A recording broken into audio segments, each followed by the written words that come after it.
স্বামী স্ত্রী ঝগড়া লাগার পরে, কারণ স্বামী স্ত্রী তো ঝগড়া লাগে স্বাভাবিক, যত ভালো হোক আর খারাপ হোক স্বামী স্ত্রীর মাঝে মন মালিন্যতা দেখা দেয়, এটাই স্বাভাবিক। স্বামী স্ত্রী ঝগড়া লাগার পরে স্বামীর দায়িত্ব হচ্ছে আপনি আপনার স্ত্রীকে জিতিয়ে দেন। আপনি আপনার স্ত্রীকে জিতিয়ে দেন, তাহলে দেখবেন, আমি আপনাদেরকে প্রমিস করে বলছি, এই সংসারে কখনো অশান্তি হবে না, কখনো আপনার সংসারে দুঃখ কষ্ট আসবে না। আপনি আপনার স্ত্রীকে জিতিয়ে দেন।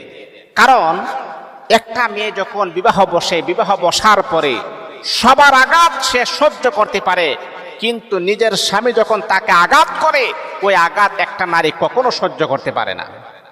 একটা নারী সে চিন্তা করে, আমার শাশুড়ি ভালো না, আমার ননদ ভালো না, আমার দেবর ভালো না, তাহলে কি হয়েছে, কিন্তু আমার স্বামী তো ভালো। এই স্বামীর মুখের দিকে তাকিয়ে এই নারীটা আপনার ঘরে রয়ে যায়।